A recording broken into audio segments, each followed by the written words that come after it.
रुक! हे! चल रे! रुक!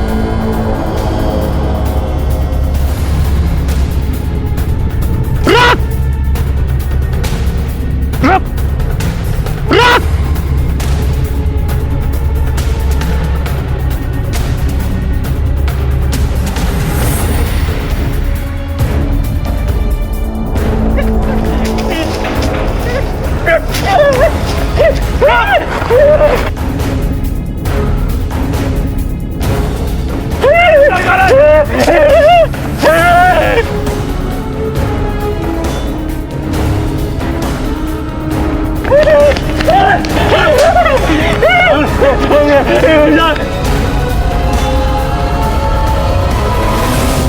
सर, ये रहा।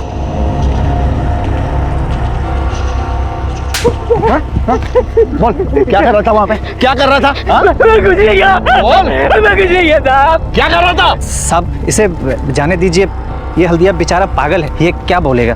पागल है इसका मतलब लोगों को मार के खाएगा क्या? नहीं साहब, ये किसी को मार नहीं सकता और इस गांव में बहुत दिन से रहता है। कोई भी कुछ खाने को दे देता है तो ठीक है, नहीं तो कुछ भी जीव जंतु, मरा हुआ जानवर क्यों ना हो, कुछ भी खा के रह लेता साहब, लेकिन ये किसी को मार नहीं सकता। तुम्हारे यहाँ पे रोज हाजिरी लगाने की बात आई क्या? नहीं साहब, वो पड़ोस के गांव में जगराता था ना 7 दिन का, तो वहीं पे इसे खाना पीना मिल जाता था और अभी हफ्ते भर बाद तो ये दिखाई दिया है। जाओ चले के जाओ।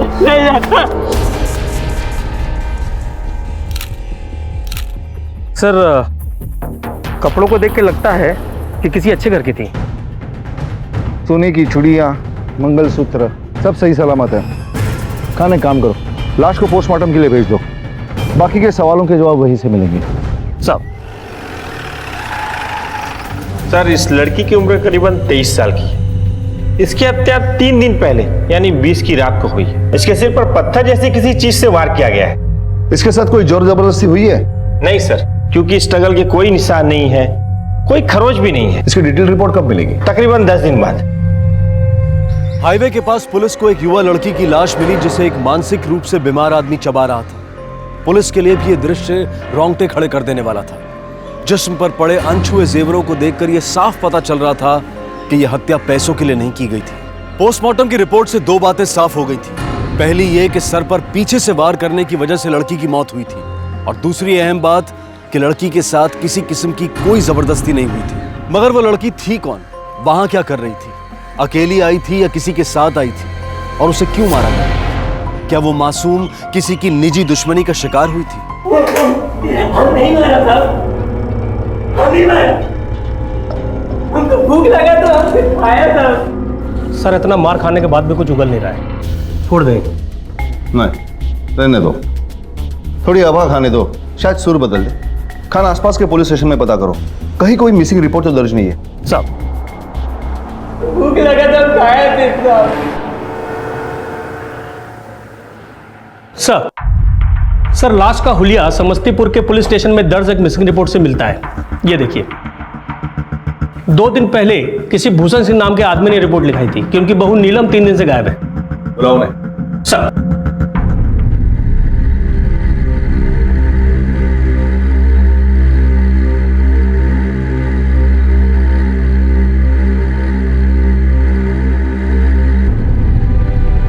नीलम, मैं अपनी नीलम को ले जा सकता हूँ? नहीं, पोस्टमार्टम की फाइनल रिपोर्ट आने के बाद ही आप नीलम को ले जा सकते हैं। मिसिंग रिपोर्ट आपने 2 दिन बाद लिखवाई थी। घर पे झगड़ा हुआ था क्या? नहीं सर। अच्छा, ये एक बात बताइए कि आपके अपने पत्नी के साथ कैसे संबंध है? खुशकिस्मती थी हमारी कि हमारी शादी उससे हुई थी, बहुत ध्यान रखती थी हमारा। आपकी उनसे आखिरी बात क्या हुई थी? आइए जी, नाश्ता तैयार हो गया है। अच्छा, ईका, आपको काम पर नहीं जाना है क्या? अच्छी काम वाम तो होता रहेगा, हमसे बतिया भी तो लीजिए।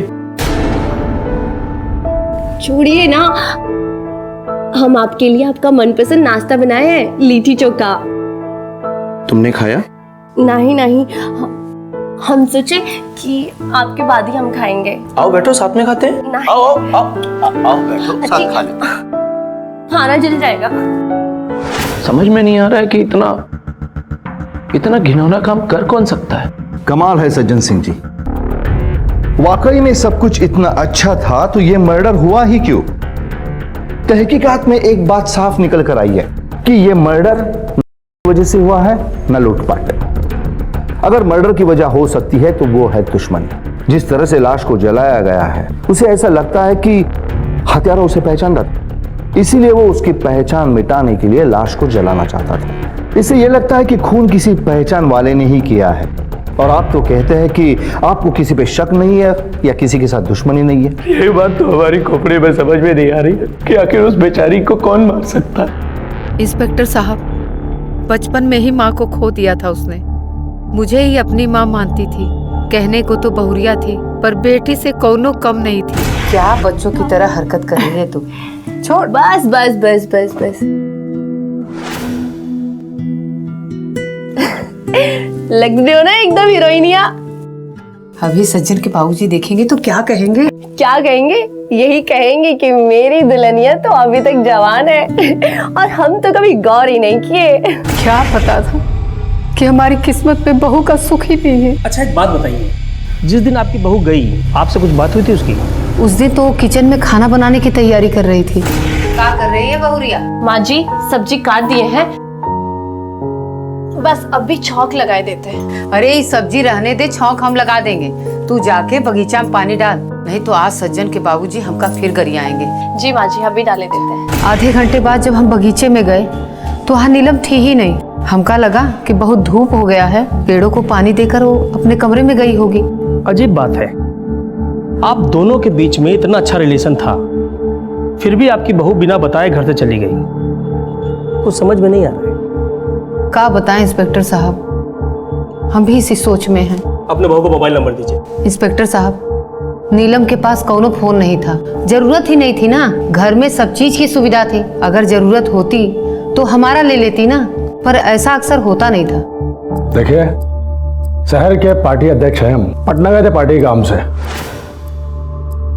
जब वहां से वापस आए तो मालूम पड़ा कि हमें बहुरिया गायब हो गए। बहुत परेशान हुए हम, कैसे कैसे हमने रात काटी हम जानते हैं। तो सुबह होते ही हमने पुलिस को इन्फॉर्म कर दिया और रिपोर्ट लिखवा दी। रूल रेगुलेशन तो हम भी जानते हैं, ऐसे ही पार्टी अध्यक्ष थोड़ी बन गए। अध्यक्ष जी, आपकी बहुरिया का मर्डर हुआ है, किसी पर तो शक होगा आपको। आपकी सियासत में कोई ना कोई तो ऐसा दुश्मन है जो आपके परिवार के साथ बदला लेना चाहता है। हमारा पूरा लाइफ सबके सामने है, ओपन है एकदम। पब्लिक हमें बहुत लाइक करती है, बहुत प्यार करती है। हमारे ख्याल में तो ऐसा कोई भी नहीं है। वो तो है, पब्लिक आपको लाइक करती है, पर कोई ना कोई तो ऐसा है जो आपकी बहू नीलम को डिसलाइक करता है, वरना आज आप यहाँ नहीं होते अध्यक्ष जी। 20 तारीख को आप कहाँ पे थी? सर हम उस दिन कॉलेज गए थे, मेरा एक्स्ट्रा लेक्चर का क्लास था, और जैसे ही हम कॉलेज से घर लौटे तो माँ ने कहा कि नीलम भौजी घर में दिखाई नहीं दे रही। तो मैंने कहा अरे चिंता काहे करती हो, जहाँ होगी आ जाएगी। वो मेरी भौजी ना थोड़ी सोशल टाइप थी, तो मुझे लगा कि आस पड़ोस में चली गई होगी। लेकिन जब बहुत देर तक नहीं आई तो मुझे भी उसकी चिंता सताने लगी। फिर पता चला कि वो तो हमें हमेशा हमेशा के लिए छोड़कर चली गई। Sorry sir. आप दोनों ननद भौजाई के बीच में रिश्ता कैसा था? सर ननद भौजाई का तो रिश्ता था ही नहीं, हम तो एकदम फ्रेंडली थे सर, बहनें जैसी। फिर भी आपको पता नहीं वो कहाँ जा सकती है? कोई रिश्तेदार, कोई पड़ोसी? सर हम उनसे कभी कुछ पूछते नहीं थे, वो हमसे बड़ी थी ना। क्या आपने उसके परिवार वालों को उसके गुमशुदगी के बारे में इन्फॉर्म किया था? इतना बड़ा बात हो गया कि हम उसको इन्फॉर्म नहीं करेंगे? रदीपुर में है उसका मायका, अम्मा तो उसकी है नहीं, सिर्फ बाप है। खबर सुन के बहुत शौक हो गए वो। ठीक है सिंह साहब, अभी आप जा सकते हैं, लेकिन ये पटना वटना मत जाइएगा, क्योंकि हमें आपकी फिर से जरूरत पड़ सकती है। अब दरोगा की बात कौन टाल सकता है। नमस्कार। रदीपुर में है उसका मायका, अम्मा तो उसकी है नहीं, सिर्फ बाप है। सर। खान, हमारा थाना क्षेत्र सुल्तानगंज समस्तीपुर और राधेपुर के बीचों बीच है, और नीलम की लाश राधेपुर के नजदीक मिली है। यानी कि यह मुमकिन है कि नीलम अपने बाप के घर जा रही हो या वहां से वापस लौट रही हो, उसी समय यह हादसा हुआ होगा। मगर जब तक हम किसी नतीजे पर नहीं पहुंचते तब तक हमें उनकी बातों को सच मानना पड़ेगा। नीलम अपने मायके गई थी या नहीं गई थी, ये तो हमें उसके मायके से ही पता चलेगा। Khan, yes sir. नीलम के ससुराल के सभी फोन नंबर्स के रिकॉर्ड्स निकलवाओ। सर।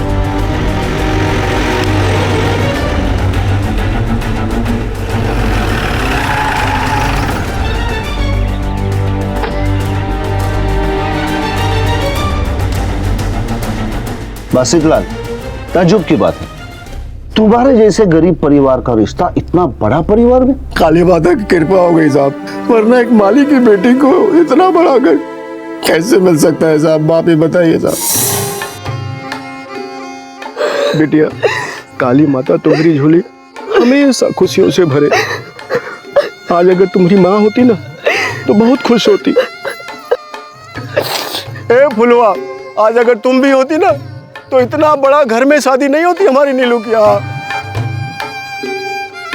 बहन जी, हमारी बेटी का ख्याल रखना। अभी तक हमारी एक बेटी थी, अब हमारी 2 हो गई हैं।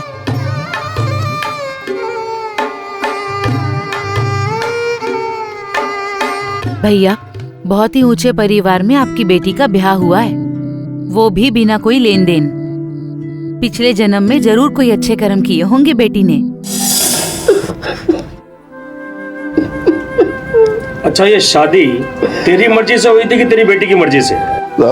लड़का लड़की एक दूसरे को जानना तो बहुत दूर की बात है सर।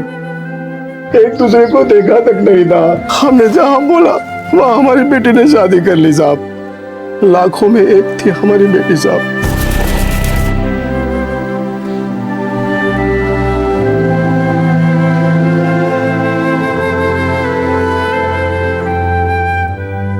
भगवान ने ऐसा क्यों किया? अरे हमारी जान ले ली होती, उसकी जान क्यों ली? कोई नहीं जानता था कि दरअसल उस रात को क्या हुआ था। नीलम के ससुराल वाले उसकी तारीफें करते नहीं थकते थे। उसका पिता भी मानता था कि नीलम के ससुराल वाले देवता थे। एक अच्छी बेटी, अच्छी बहू, मिलनसार, किसी से कोई बैर नहीं, लेकिन फिर भी उसे मार दिया गया। सर के पीछे के घाव के अलावा जिस्म पर कोई खरोच तक नहीं थी। क्या वजह हो सकती थी उसे मारने की? किसे फायदा हुआ होगा उसकी मौत से? हर बीते दिन के साथ रहस्य गहराता जा रहा था। तमाम कोशिशों के बावजूद भी पुलिस की समझ में कुछ नहीं आ रहा था। क्या तहकीकात के दौरान पुलिस ने किसी अहम सबूत को नजरअंदाज कर दिया था? क्या कुछ ऐसा था जो नाक के नीचे होने के बावजूद भी दिखाई नहीं दे रहा था?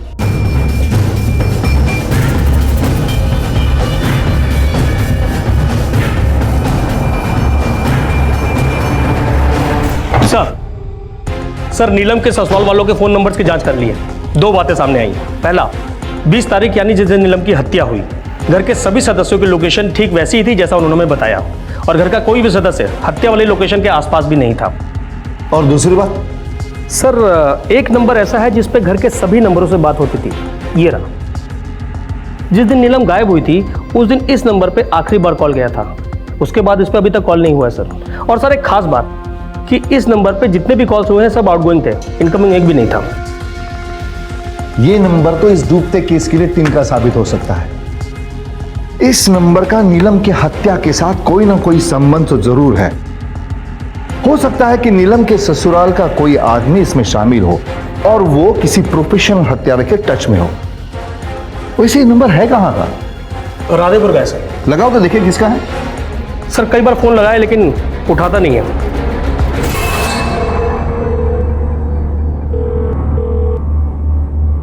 नहीं उठा रहा सर। इस नंबर के बारे में तो सिंह परिवार ही बता सकता है। अरे हम नहीं जानते हैं। जिस दिन याद आएगा बता देंगे दरोगा जी। और हमारा फोन तो ऑफिस में भी यूज होता है, किस किस पर याद रखे हम? हमें भी नहीं पता सर, ये किसका नंबर है।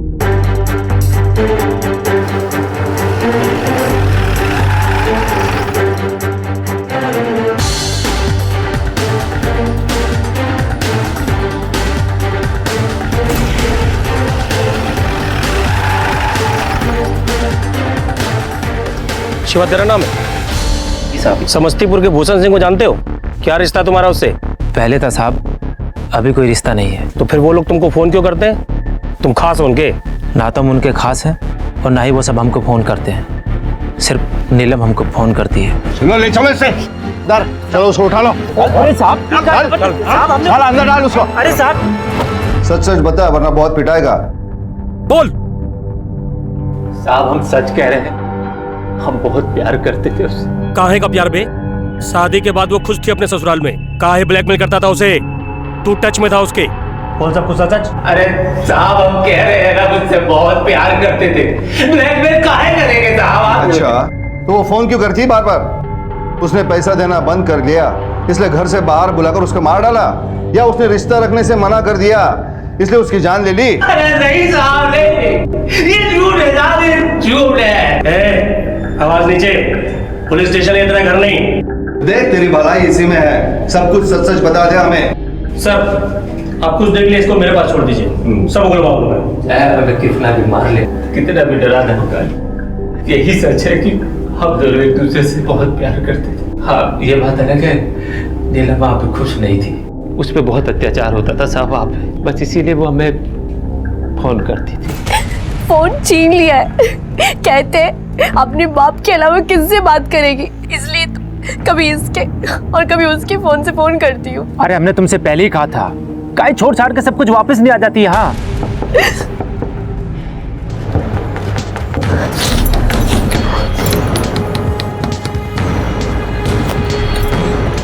बहरी हो गई क्या?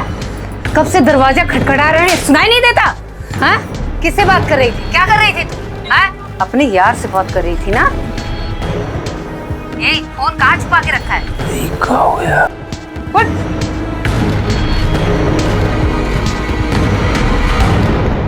अब की बार दरवाजा बंद करके बैठी ना तो तेरे हाथ पैर तोड़ दूंगी। तो कोई लाट साहब नहीं है जो दरवाजा बंद करके बैठेगी, और दोबारा ऐसी गलती की ना तो तेरी ये जो गोरी चमड़िया है ना छील के रख देंगे, समझी? बगा लाट।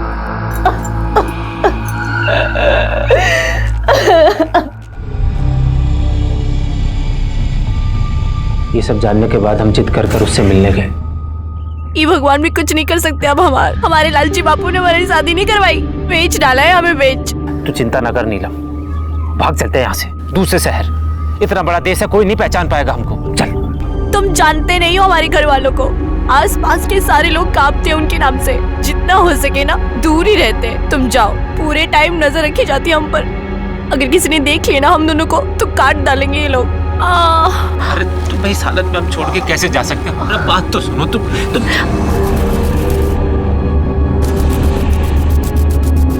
अच्छा तो मंदिर के नाम से ये सब हो रहा है भौजी? भैया और बाबूजी को पता चल गया ना तो सीधा देव दर्शन करा देंगे वो। अरे बहन कुछ नहीं, वो तो हम इधर से गुजर रहे थे तो ये हमारे गांव की है ना, तो हम थोड़ा सा पता लेने के लिए इधर रुक गए। वो थोड़ा तबीयत ठीक नहीं लग रहा था। अब पूछ लिया ना हालचाल, दोबारा इधर दिखाई पड़ गए ना तो अच्छा नहीं होगा। चल भौजी। उस दिन मंदिर के बहाने नीलम से हमारी आखिरी मुलाकात थी। उस दिन वो बहुत कमजोर लग रही थी, बीमार कर दिया था उन लोगों ने नीलम को। 20 तारीख को जब उसका हत्या हुआ तो तू किधर था मजनू?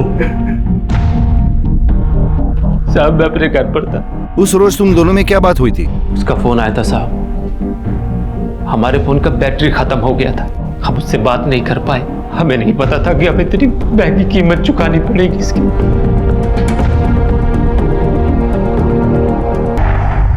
सर ये शिवा या नीलम के ससुराल वालों में से कोई एक झूठ बोल रहा है। शिवा के फोन के रिकॉर्ड्स निकालो और पता करो कि 20 तारीख को जहां पर नीलम की लाश मिली थी उस जगह के आसपास वो मौजूद था या नहीं। नीलम की पोस्टमार्टम की रिपोर्ट 10 दिन में आने वाली थी, पता करो उसका क्या हुआ है। सर। और हाँ ये निम्मी को बुला लो, पता तो चले कि वो शिवा की मुलाकात वाली बात उसने छुपा के क्यों रखी। हम अपने बाबूजी को बहुत अच्छी तरीके से जानते हैं सर। हमारे घर का कुत्ता भी पड़ोस के घर जाकर रोटी खा ले तो उसे भी गोली मार दी जाती है, इसीलिए हमने ये बात सबसे छिपा ली थी। वैसे भौजी हमारी जाति की नहीं थी, इसीलिए उन्हें ये नहीं मालूम था कि ऊंची जाति के लोग जीते कैसे हैं। तभी तो अड़ोस पड़ोस में रहने वाले सारे लोगों से बतिया लिया करती थी। ठीक है, अभी अब जा सकती है। अगर आपको और कुछ पता चले तो हमें जरूर इन्फॉर्म कर देना, भूलना मत। जी थैंक यू सर। खान एक बात समझ में नहीं आ रही है, ये बेमेल शादी हुई कैसे? दोनों परिवार की हैसियत में जमीन आसमान का अंतर है, जाति अलग है, लव मैरिज भी नहीं था, यहां तक कि लड़का और लड़की एक दूसरे को जानते तक नहीं थे। बिल्कुल ठीक सर, दाल में जरूर कुछ काला है। सर ये सज्जन भूषण सिंह का इकलौता बेटा है, हाथ पांव भी उसके सही सलामत है और कमाता भी अच्छा है। परिवार की हैसियत भी थी और दबदबा भी। इनको अपनी जाति में और हैसियत के हिसाब से लड़की मिल सकती थी, लेकिन ऐसा हुआ नहीं। सर ऐसा भी हो सकता है कि प्यार में ठुकराया हुआ आशिक शिवा जानबूझ के मनगढ़ंत कहानी बना रहा हो बदला लेने के लिए। हो भी सकता है और नामुमकिन भी हो सकता है, क्योंकि बात कहीं ना कहीं शादी पे ही आ रही है। खान पता करो ये शादी किसने करवाई थी। हो सकता है इस कत्ल का राज इस शादी में छुपा हो।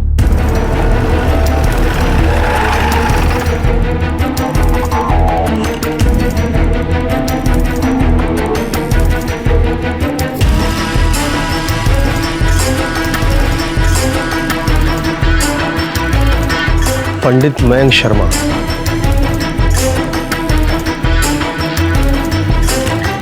इसे पहचानते हैं पंडित जी? हाँ हाँ दरोगा जी, ये लड़की के ब्याह तो हम ही कराए थे। इसके बाप के पास तो चवन्नी नहीं थी, कैसे जमी जोड़ी? वो कहा है ना दरोगा जी कि सिंह साहब के पत्नी के बनाए सांचे में ये लड़की एकदम फिट बैठती थी। सांचा? कैसा सांचा? जी दरोगा जी, सिंह साहब की पत्नी जो चाहती थी वो सुन के तो हम भी चौंक गए थे। लड़की तो ठीक है पंडित जी, पर लड़की के कुंडली से ज्यादा जरूरी है दोनों का ब्लड ग्रुप मैच होना। Blood group? एक बार ब्लड ग्रुप मैच हो गया ना तो हमें ना जाति पाति की परवाह है और ना ही दहेज की और ना ही हैसियत की। समझ गए ना पंडित जी? वो कहा है ना दरोगा जी, नीलम देखने में भी अच्छी थी और उसका ब्लड ग्रुप भी मैच कर गया था, इसीलिए 15 दिन के अंदर ही ब्याह हो गया। मतलब अब समस्तीपुर में भी ब्लड ग्रुप मैच करके शादी होने लगा है। बड़े लोग हैं, उनके चोचले भी अलग हैं। वैसे दरोगा जी 7 लड़कियों का ब्लड ग्रुप टेस्ट हुआ था, तब जाके ये नीलम फाइनल हुई थी। शिवा नीलम से प्यार करता था, ये बात उसने खुद पुलिस को बताई थी, लेकिन नीलम पर ससुराल में अत्याचार होता था ये नई बात पुलिस को पता चली थी। लेकिन ये बात एक असफल प्रेमी की मनगढ़ंत कहानी भी हो सकती थी। पुलिस को जो बात सबसे ज्यादा विचलित कर रही थी वो थी लड़कियों का ब्लड टेस्ट। बड़े बड़े शहरों में आज भी ब्लड टेस्ट करवाकर शादी करवाने का चलन शुरू नहीं हुआ है, तो फिर समस्तीपुर जैसी छोटी जगह में ऐसा होना निश्चित रूप से हैरानी की बात थी। पुलिस को शक होना लाजमी था, लेकिन वो अब भी अंधेरे में थे, कोई लीड्स भी नहीं मिल रही थी। और हत्या के दिन नीलम के ससुराल वाले कहां पर थे इसकी जानकारी भी उन्होंने एकदम सही दी थी। मगर जो दिखाई दे रहा था क्या वही सही था या फिर ऊपरी सतह के नीचे कुछ छिपा हुआ था? अरे क्या मजाक करते हैं इंस्पेक्टर साहब, का आप नहीं जानते? अरे आजकल तो डॉक्टर भी कहते हैं कि कुंडली से ज्यादा जरूरी है खून का मैच करना। हमें तो जात पात की कोनो चिंता है नहीं, और आप तो जानते हैं सज्जन के बाबू इस शहर के अध्यक्ष हैं और वही ना सबको राह दिखाएंगे जात पात दहेज से मुक्ति की।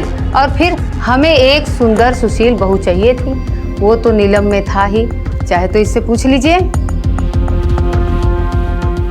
पानी लीजिएगा? No thanks. ठीक है, हमें जब भी आपकी जरूरत पड़ेगी हम लोग आपको तकलीफ देंगे। निम्मी का कहना है कि उसकी भाभी बहुत सोशल टाइप की थी। कोई तो ऐसा होगा कि जिसके साथ वो अपने मन की बात करती होगी। खान तुम इस तरफ जाओ, मैं इस तरफ पता करता हूँ। सर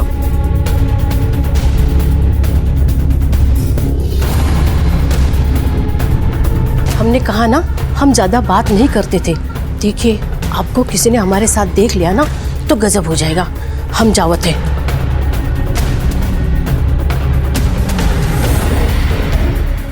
इंस्पेक्टर साहब, दरअसल बात यह है कि मैं भी राधेपुरा का ही रहने वाला था। ये बात जब उसे पता चली तो अक्सर मुझसे मिलने के लिए मेरे घर आया करती थी। उस दिन जब वो मेरे घर आई थी ना तो वो डरी हुई थी। नीलम चलो पानी पी लो। नीलम, ये तुम्हारे हाथ को क्या हुआ? कुछ नहीं, वो खाना बनाते बनाते तेल गिर गया था। और उसका हाथ तेल से नहीं जला था, देख के लग रहा था किसी ने उस पर गर्म लोहे के रॉड से दागा है।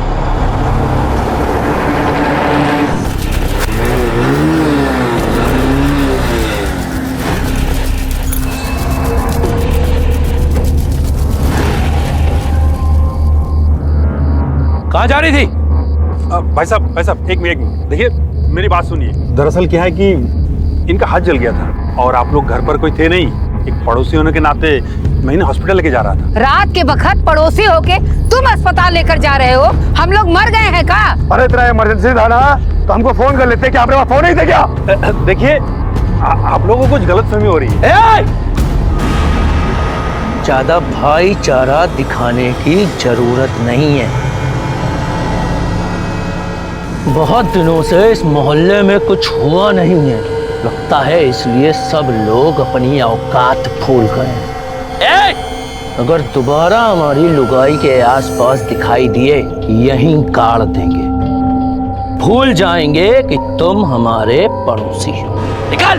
अरे भगाओ से यहाँ से। चल तू अंदर। दिखाई देना इसके, तो फट बढ़िया आग लगा देना। उसके बाद से मैं तो उससे बहुत दूर रहने लगा।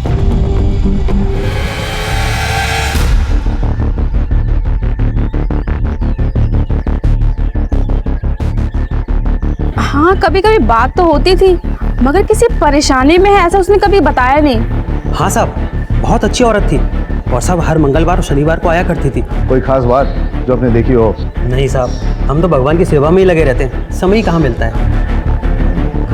अभागन थी, इतनी सी उम्र में चली गई, मगर भूषण सिंह के खानदान के लिए वो जादू की छड़ी थी।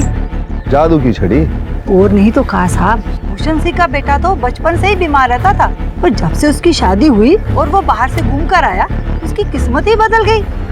एकदम भला चंगा हो गया, जैसे उसे कुछ हुआ ही ना हो। ऐसा कौन सा बीमारी था उसे? पता नहीं साहब, सूखता जा रहा था। ऐसे लगता था जैसे ज्यादा दिन जिएगा नहीं, लेकिन अब तो वो एकदम मुटिया गया है। धन्यवाद। ऐसी कौन सी बीमारी है जो शादी के बाद तुरंत ठीक हो गई? ऐसा कौन सा खास ट्रीटमेंट मिला उसको शादी में?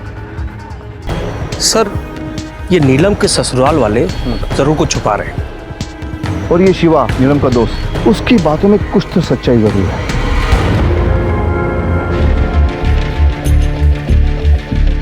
सर, शिवा के फोन की डिटेल्स आ गई है, ये रिफाइल। नीलम की हत्या जिस दिन जिस जगह हुई थी, शिवा उसके आसपास भी मौजूद नहीं था। अभी छोड़ रहा हूं, पर इसके आगे तुम्हारा मोबाइल और बैटरी दोनों चार्ज रखना, वरना तुम्हारी बैटरी परमानेंट डाउन कर दूंगा। और हाँ, ये ज्यूरिडिक्शनरी छोड़ के कहीं नहीं जाना, समझा?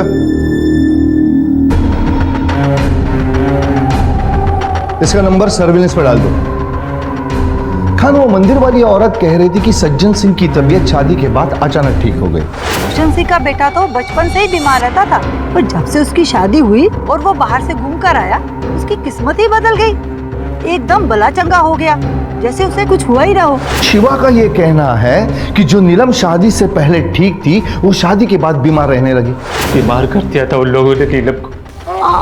अरे तुम इस हालत में छोड़ के कैसे जा सकते हो? पंडित जी ने भी कहा था कि ये शादी के लिए ब्लड टेस्ट बहुत जरूरी है। 7 लड़कियों का ब्लड ग्रुप टेस्ट हुआ था, तब जाके ये नीलम फाइनल हुई थी। मामला कुछ गहरा है। खान, तुम एक काम करो, फॉरेंसिक वालों से बात करो और उनको पूछो कि नीलम की ये फाइनल पोस्टमार्टम रिपोर्ट कब आ रही है। कल शाम तक आ जाएगी। गुड। सर, नीलम की पोस्टमार्टम रिपोर्ट आ गई सर।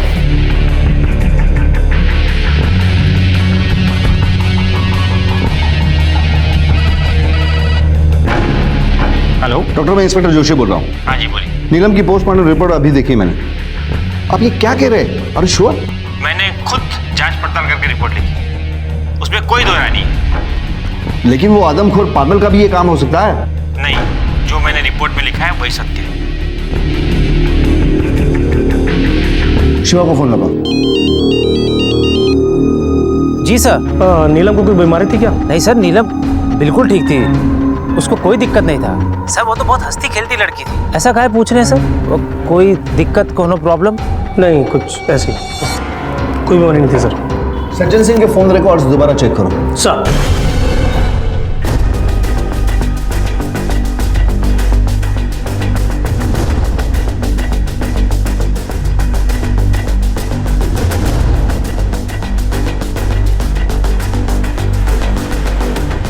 सर, मुजफ्फरपुर के निधिया रोग संस्थान का डॉक्टर 3 महीने से लगातार सज्जन सिंह के संपर्क में था। ये देखिए। खान, हमें इस केस की कड़ी मिल गई है। Let's go.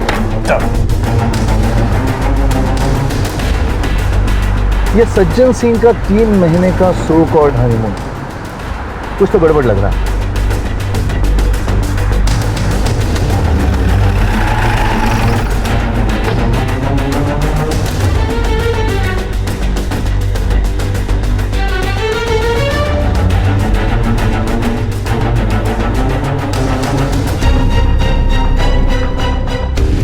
इंस्पेक्टर साहब, ये सब नीलम की मर्जी से हुआ है।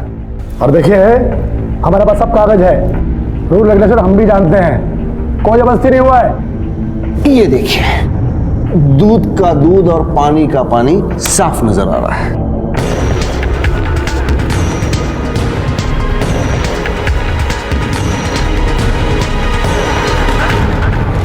आप लोग नीलम को बेहोशी की हालत में अस्पताल ले गए। अब आप लोग ये कहेंगे कि वो बीमार हो गई, उसको अटैक आ गया, इमरजेंसी में उसका ऑपरेशन करना पड़ा। लेकिन क्यों? ऑपरेशन करने के लिए बेहोश करना पड़ता है, पता होगा आपको। अच्छा, तो अब आप डॉक्टर भी बन गए, हमें मेडिकल का ज्ञान दोगे? सुनते हैं खान। सर, पहचाने कि कराएं इंट्रोडक्शन? यही है ना वो डॉक्टर जिन्होंने ऑपरेशन किया था? और ये है नीलम के अंगूठे के निशान। जबकि नीलम पढ़ी लिखी थी, उसकी साइन नहीं ली, अंगूठे का निशान लिया। क्यों? हमने कोई धोखा नहीं दिया इंस्पेक्टर साहब। शादी से पहले उसके बाप से इस बारे में साफ साफ बात हुई। तो बसंत लाल, ये तय हो गया कि तुम्हारी बेटी से हमारे बेटवा की शादी में ना तो हम कोई दहेज लेंगे, ना ही तुम्हारा 1 भी रुपया खर्च होने देंगे। सारा खर्चा हम उठाएंगे, ऊपर से तुमको 20,000 रुपया भी देंगे। लेकिन शादी के बाद तुम्हारी बेटी 1 किडनी अपने पति को दान देगी। जी जी जी जी, बिल्कुल बिल्कुल बिल्कुल। लेकिन हमारी एक प्रार्थना है आप लोगों से, अगर 20 का 50,000 कर देते तो। नहीं, हम नीलम को कानो कान खबर नहीं होने देंगे, हमारा यकीन कीजिए आप लोग। चलो ठीक है। ऑपरेशन के बाद जब वो होश में आई और उसको सच्चाई का पता चला तो उसने आप लोगों के खिलाफ आवाज उठाना शुरू कर दी। लेकिन आप लोगों ने उसे डरा धमका कर चुप कर दिया, उसको मारा पीटा भी। आखिर में उसका पूरा इस्तेमाल करके आप लोगों ने उसका मर्डर प्लान किया। नहीं, ये झूठ है सर। उसकी हत्या हमने नहीं की, मैं तो खुद उसे सब कुछ बता दी थी। आपने हमारे साथ इतना बड़ा धोखा कैसे किया? हमारा ऑपरेशन करवाए, वो भी हमारी बिना मर्जी की। आप कैसे मेरी जिंदगी के साथ खेल सकते हैं, बताइए। अरे सुर नीचे करके बात कर। जाके अपने बाप से पूछ, उसने सौदा किया था, तेरा सौदा, और जितना तय हुआ था उतना हमने दिया, तब जाके तेरा ब्याह हुआ है, वरना तेरी औकात थी मेरी बहू बनने की। नहीं, ऐसा बिल्कुल नहीं हो सकता। ऐसा ही हुआ है। हम खुद जाएंगे और पूछेंगे बापूजी से, कैसे कर सकते हो ये सौदा?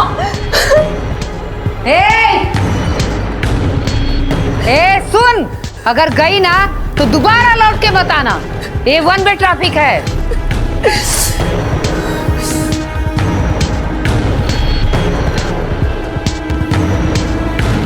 हमने कुछ नहीं किया है। आप लोगों ने बेहोशी की हालत में उसे बिना बताए ये कांड किया हुआ है। ये साफ साफ अपराध है। कांस्टेबल, इन्हें हिरासत में ले लो और इनके खिलाफ FIR दर्ज करो।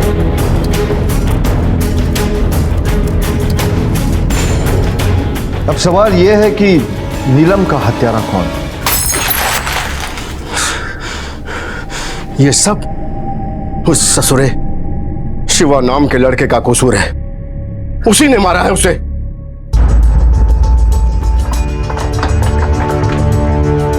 बासितलाल, लेकिन तुम्हारी बेटी ससुराल ये कह के आई थी कि वो तुमसे सवाल पूछने जा रही।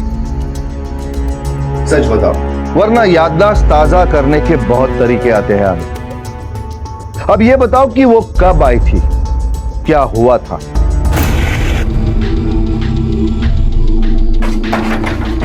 दरवाजा खोलो! दरवाजा खोलो!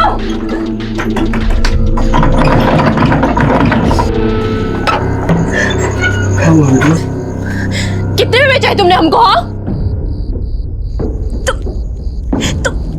इतना गिर सकते हो, हम कभी सोचे नहीं थे। देखो बिटिया, गरीबी ने हमें वैसे भी मार दिया है, और बेटा हम पता लगाए हैं तुम एक गुर्दा में भी जी सकती हो, पर तुम्हारा जीवन तो सुखी हो गया ना।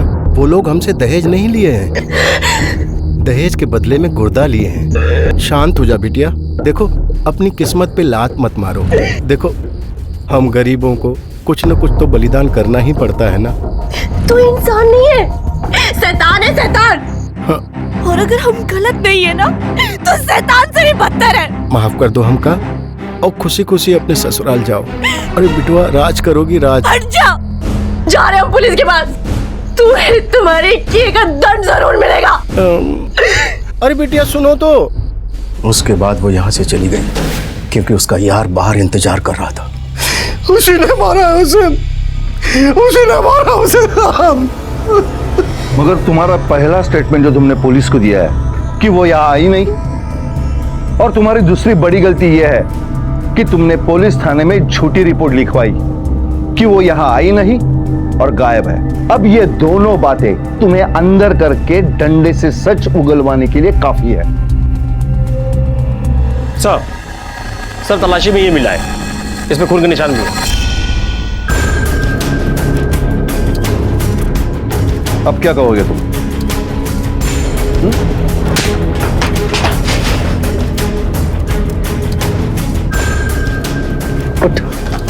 अब झूठ बोलने की जरूरत नहीं है। अब सच बताओ, वरना तब तक मारता रहूंगा जब तक तुम्हारी बोलती बंद नहीं हो जाती।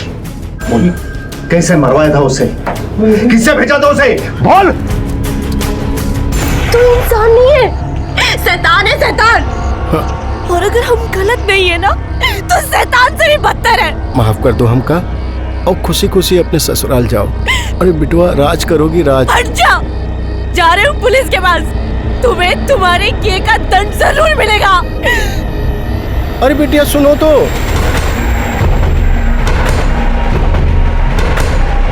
मेरी बात तो सुनो बिटिया। अरे क्या करने जा रही है तू? अरे रुक जा, अरे रुक जा बेटा। काहे अपनी और हमारी जिंदगी खराब कर रही है? सुखी रहेगी बेटा, रानी बन के राज करेगी।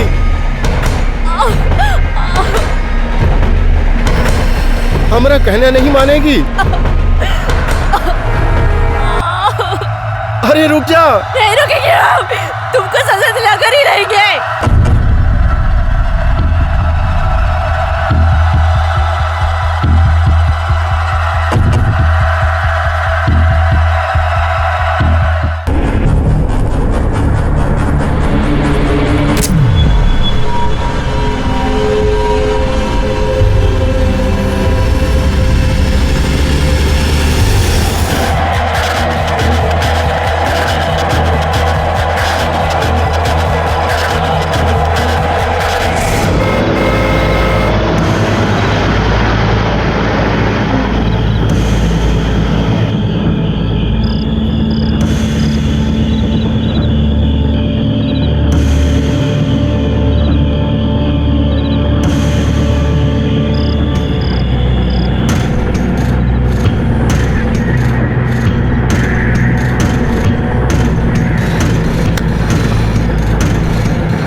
सच कहा था तेरी बेटी ने। तू बाप नहीं है, दलाल है, दलाल।